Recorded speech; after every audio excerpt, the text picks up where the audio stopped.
개혁신당이 원내 5당으로 밀려. 그러나 떳떳하다. 네? 위성정당에 의한 네. 의석수가 아니기 때문에. 네. 그리고 용해인 의원이 지금 막 비판하잖아요. 네네. 그래서 저는 그걸 보고 우리가 게임 중에 그거 있지 않습니까? IM 그라운드 자기소개하기라고. 술자리 본인을 게임, 얘기하는 술자리 것 게임. 같아요. 네. 그러니까 본인이 지금 무슨 자격으로 그렇게 최혁진 의원한테 비판할 수 있겠는가? 본인이 최혁진 의원한테 비판할 수 있는 자격은 좀 없다고. 않지만 그래도 민주당 쪽에도 진보 계열 내에도 좀 시끄러운 사건이 하나 좀 있군요. 네, 그리고 국회 구도에도 조금의 변화가 있는데요. 예. 그 용해인 기본소득당 대표가 의원이 이제 이번에 비례대표 2명이 나가잖아요. 위성락 그다음에 대변인 대통령실로 강유정 가죠. 대변인. 예. 대통령실 갔잖아요. 예. 가서 이제 비례대표 두 명을 승계를 하게 되는데 현역 의원 2명이 이제 가니까 빈 자리가 생기는 거고. 그렇습니다. 네. 최혁진 의원이 신임 의원이 되고 손솔 의원이 신임 의원이 됩니다. 다음 순번 되니까. 순번들이 들어오는 겁니다. 네. 그런데 이제 이 최혁진 의원이 원래는 이 기본소득당 몫이었는데 네. 지금 기본소득당으로 돌아가지 않고 민주당에 남겠다라고 해서 이제 용해인 의원이 이거 정치적 사기다라고 이제 주장을 극대노를 했습니다. 극대노한 상태. 그게 하나 있고요. 예. 그다음 이제 손솔 의원이 새로 들어오는 거 아니에요. 예. 여기는 진보당 몫입니다. 손솔 의원 진보당으로 돌아가게 되는데 네. 그럼 진보당 의원이 3명에서 4명이 됩니다. 아 그래요? 그러면 여기가 원내 4당이 되는 거죠. 저희가 지금. 원내 5당으로 원내 밀리죠. 5당으로 개혁신당이 이제 밀리게 되는 거고. 네.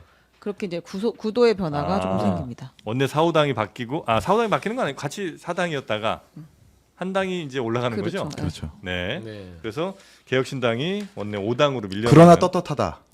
네? 위성정당에 의한 네. 의석수가 아니기 때문에. 네. 그리고 용해인 의원이 지금 막 비판하잖아요. 네네. 근데 저는 그걸 보고 우리가 게임 중에 그거 있지 않습니까? IM 그라운드 자기소개하기라고. 술자리 본인을 게임, 얘기하는 술자리 것 게임. 같아요. 네. 그러니까 본인이 지금 무슨 자격으로 그렇게 최혁진 의원한테 비판할 수 있겠는가? 네. 사실 기본소득당도 정당 독자적으로 표수를 얻지 못하고 네. 더불어민주당한테 등에 어부바해가지고 잠깐 당선됐다가 분가시킨 정당이잖아요. 위성정당으로 사실상 조금 정치적 수사를 곁들이면 비겁하게 네. 유일하게 대한민국 정당에서 비례대표와 지역구 후보를 낸 게 개혁신당뿐이고 저희만큼 비판할 수 있는 자격이 있는 정당이 있겠는가라고 네. 말씀드리고 싶습니다. 근데 이것만 짧게 좀 거론하고 네네. 가면 그 비례대표이기 때문에 저는 기본소득당 쪽 용해인 의원이 좀 화를 낼 수도 있다고 봐요. 낼 만한 일이다. 비례대표니까 뭐 네. 지역구 출마를 해서 당으로 옮기는 거는 그 정치적인 결정이지만 비례대표는요 당에서 탈당하면 직이 사라지잖아요. 그렇죠. 그런 연계성이 있기 때문에 처음에 기본소득당의 추천으로 말하자면 민주당과 연합을 구성했을 때 그 몫으로 갔으면 그게 그냥 정치적 운명인 거예요. 거기에서 비례 의원을 하는 게 맞죠. 그게 상식이에요. 근데 지금 뭐 민주당이 좀 나름대로 이 집권도 하고 네. 여당이니까 나 민주당에 남고 싶어 하는 것들은 정치 도의에는 안 맞다. 저는 그런 부분들은 좀 비판하고 싶습니다. 네. 아마 근데 이긴 저 최고의 비판은 그러면 용해인 기본소득당이 만약에 단독으로 나왔으면 한 석이라도 얻었겠느냐 그건 모르죠.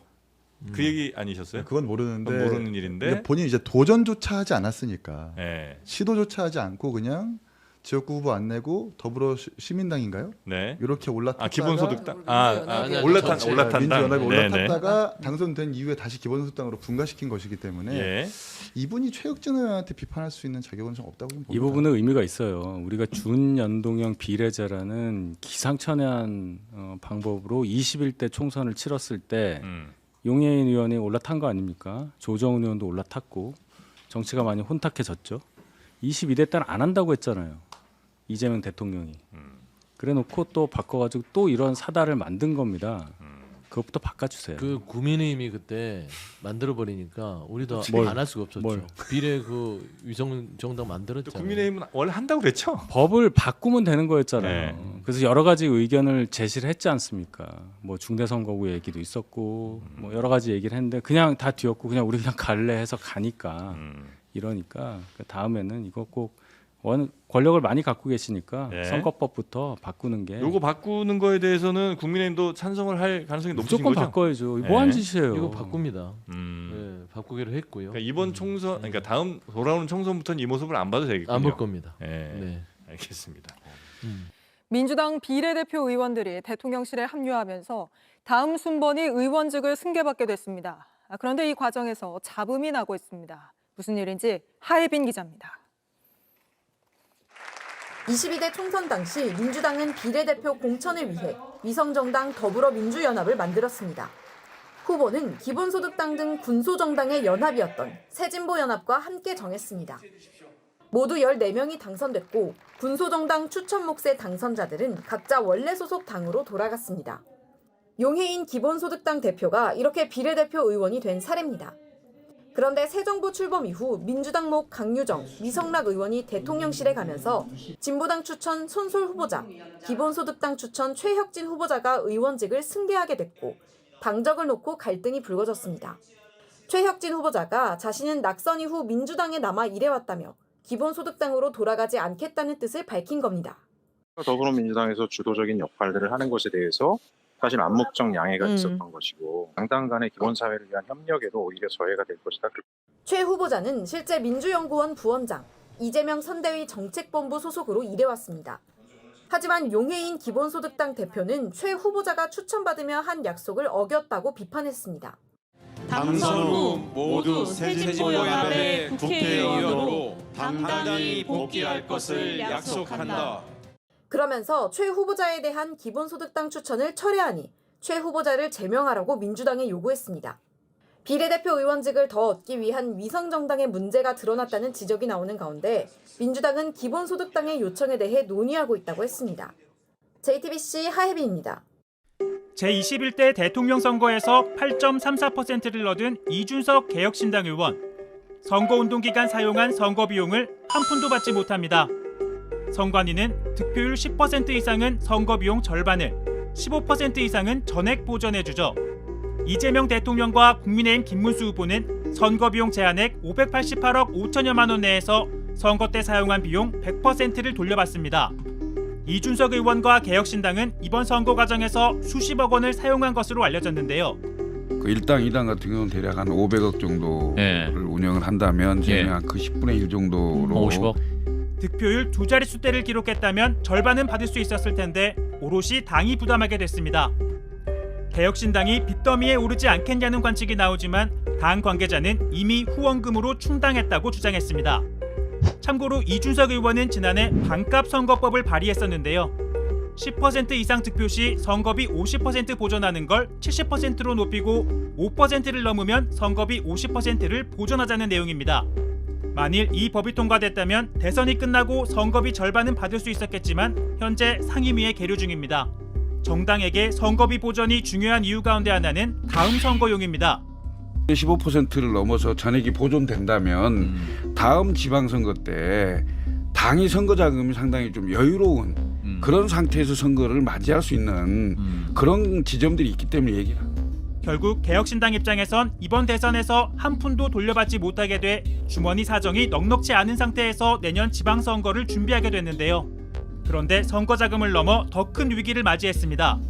이번 대선에서 이준석 의원은 기호 4번을 받았습니다.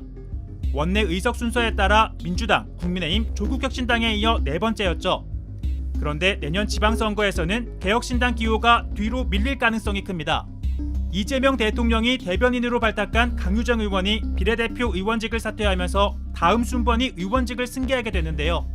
지난해 총선 당시 민주당 등 야권은 준연동형 비례대표제용 위성정당을 만들어 공천했었는데 14번까지 당선됐고 의원직을 이어받게 되는 15번 손솔 전 진보당 수석대변인입니다. 1995년생 이화여대 총학생회장 출신으로 22대 국회 최연소 의원이 됩니다. 이에 따라 진보당은 현재 3석에서 의석이 4석으로 늘어나 3석인 개혁신당을 제치고 원내 단독 4당이 됩니다.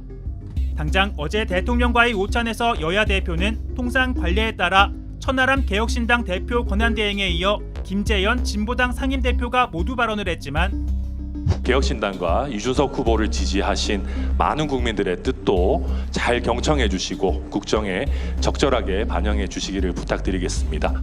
힘없는 사람들의 목소리에 더 많이 귀 기울여 주실 것이라고 믿고 진보당도 새 정부의 성공을 위해서 함께 노력하겠습니다. 앞으로는 진보당 대표가 먼저 발언하게 됩니다. 아울러 의석에 변화가 없다면 내년 지방선거에서도 의석수에 따라 민주당, 국민의힘, 조국혁신당에 이어 진보당이 4번, 개혁신당은 5번이 될 것으로 보입니다. 물론 내년 지방선거에 개혁신당이라는 이름으로 후보를 낸다면 말이겠죠.